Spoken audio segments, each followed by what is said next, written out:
നമസ്കാരം. കേരളത്തിൽ CPM-ഉം CPI-യും അടിച്ചു പിരിയുന്ന ഒരു അവസ്ഥയിലേക്കാണ് കാര്യങ്ങൾ എത്തുന്നത് എന്ന കാര്യത്തിൽ യാതൊരു സംശയവുമില്ല.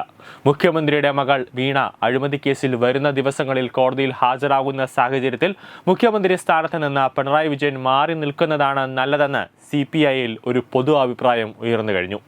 പിണറായി മുഖ്യമന്ത്രിയായി തുടരുകയും മകൾ കേസിൽ പ്രതിയാവുകയും ചെയ്യുന്ന സാഹചര്യം തീർത്തും ഒഴിവാക്കുന്നതാണ് നല്ലതെന്ന് CPI നേതാക്കൾ പറയുന്നുണ്ട്. അതായത് മകൾ അറസ്റ്റിലായാൽ അച്ഛൻ രാജിവെക്കണം എന്നതാണ് CPI പറയുന്നത്. മന്ത്രി വി ശിവൻകുട്ടിയെ പോലുള്ള പ്രമുഖർ CPI-ക്കെതിരെ രംഗത്തെത്തിയ സാഹചര്യത്തിൽ വിവാദം കൊഴുത്തുകൊണ്ടിരിക്കുകയാണ്. മുഖ്യമന്ത്രിയെ കരുവാക്കി തേക്കാനാണ് വീണ വിജയനെതിരെ മാസപ്പടി ഉൾപ്പെടെയുള്ള കേസുകൾ കേന്ദ്ര സർക്കാർ പൊക്കിക്കൊണ്ടുവന്നതെന്ന് CPM പറയുന്നുണ്ടെങ്കിലും CPI അതിനെ ശക്തമായി തന്നെ എതിർക്കുന്നുണ്ട്. കാരണം CPI ചൂണ്ടിക്കാണിക്കുന്നത് ഹൈക്കോടതിയുടെ ഉത്തരവാണ്. കാരണം തെളിവില്ലായിരുന്നുവെങ്കിൽ കോടതി SFIയുടെ അതായത് സീരിയസ് ഫ്രോഡ് ഇൻവെസ്റ്റിഗേഷന്റെ ആ കുറ്റപത്രം കോടതി തള്ളുമായിരുന്നു, അഥവാ സ്റ്റേ ചെയ്യുമായിരുന്നു. എന്നാൽ SFIയുടെ റിപ്പോർട്ടൊന്നും തന്നെ കോടതി തള്ളിയില്ല. തുടരന്വേഷണത്തിന് SFIക്ക് നിയമ നടപടികളുമായി മുന്നോട്ട് പോകാനാണ് ഡൽഹി ഹൈക്കോടതി നിർദ്ദേശം നൽകിയത്. കൂടാതെ CPIയുടെ പിൻബലത്തിലാണ് CPM അധികാരത്തിൽ വന്നതെന്നും അത് പിണറായി സർക്കാർ ഓർക്കണമെന്നും CPI ഓർമ്മപ്പെടുത്തുന്നുണ്ട്. കൂടാതെ ഒരു തരത്തിലുമുള്ള ചർച്ചകൾ നടക്കുമ്പോഴോ CPIയെ ഒന്നും തന്നെ CPM അറിയിക്കുകയോ വിളിക്കുകയോ ഒന്നും ചെയ്യുന്നില്ല എന്നും അവർ കുറ്റപ്പെടുത്തുന്നുണ്ട്. CMRL എസാലോജിക്കൽ കരാറിലെ SFIO റിപ്പോർട്ട് അന്വേഷണ റിപ്പോർട്ടായി പരിഗണിക്കാമെന്ന് വിചാരണ കോടതി തീരുമാനിച്ച സാഹചര്യത്തിലാണ് വീണ വിഷയം വീണ്ടും വിവാദമാവുന്നത്. കുറ്റം ചുമത്തുന്നതിന് മതിയായ തെളിവുണ്ടെന്ന് കോടതി ഉത്തരവിൽ പറയുന്നു. കമ്പനി നിയമത്തിലെ 129, 134, 447 വകുപ്പുകൾ നിലനിൽക്കും. കേസിൽ തുടർ നടപടികൾ സ്വീകരിക്കാൻ പ്രിൻസിപ്പൽ സെഷൻസ് കോടതിക്ക് നിർദ്ദേശം നൽകി കഴിഞ്ഞു. തുടർ നടപടിയുടെ ഭാഗമായി മുഖ്യമന്ത്രി പിണറായി വിജയന്റെ മകൾ വീണ ഉൾപ്പെടെയുള്ളവർക്ക് കോടതി സമൻസ് ഉടനെ തന്നെ അയക്കും.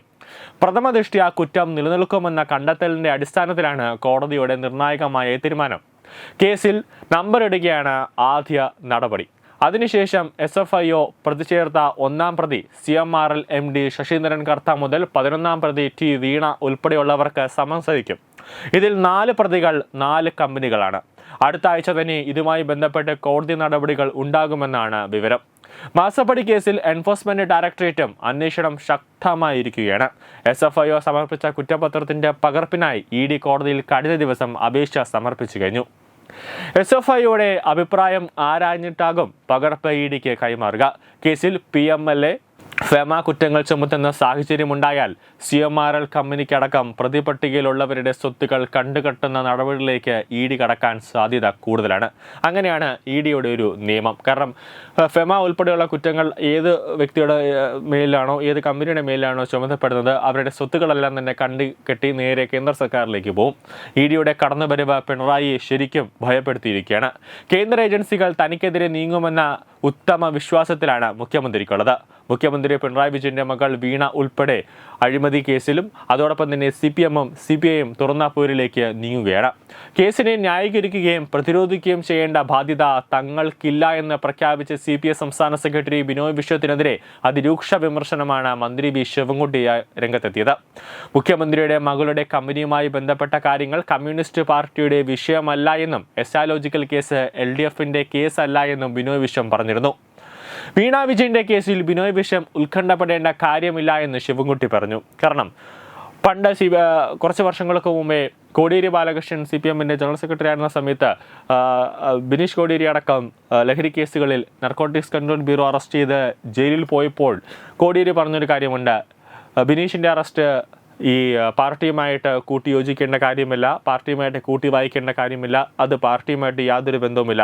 ബിനീഷ് കുറ്റക്കാരനാണെങ്കിൽ ജയിൽ ശിക്ഷ അനുഭവിക്കട്ടെ, നിരപരാധിയാണെങ്കിൽ സ്വന്തമായിട്ട് തന്നെ നിരപരാധിത്വം തെളിയിക്കട്ടെ, അതിൽ ഈ പാർട്ടിക്കോ സർക്കാരിനോ യാതൊരു തരത്തിലുള്ള ബന്ധവുമില്ല എന്ന് കോടിയേരി ബാലകൃഷ്ണൻ പറഞ്ഞു. അത് ചൂണ്ടിക്കാട്ടിയാണ് ബിനോയ് വിശ്വം ഇപ്പോൾ രംഗത്തേക്ക് വന്നിരിക്കുന്നത്. കേസ് എങ്ങനെ കൈകാര്യം ചെയ്യണമെന്ന് വീണയ്ക്കറിയാം. LDF-ഉം CPM-ഉം മുഖ്യമന്ത്രി പിണറായി വിജയന് പൂർണ്ണ പിന്തുണ പ്രഖ്യാപിച്ചിട്ടുണ്ട്. ഇക്കാര്യങ്ങൾ LDF യോഗത്തിലാണ് പറയേണ്ടിയിരുന്നത്. ഇത്തരം കാര്യങ്ങൾ പറയാൻ പ്രതിപക്ഷ നേതാവ് ഇവിടെ ഉണ്ടെന്നും മന്ത്രി പറഞ്ഞു. അതായത് പ്രതിപക്ഷ നേതാവ് പൂർണ്ണമായും മൗനം പാലിച്ച വിഷയത്തിൽ ബിനോയ് വിശ്വം നടത്തിയത് അധിക പ്രസംഗമാണെന്നാണ് ശിവൻകുട്ടി പറയുന്നത്.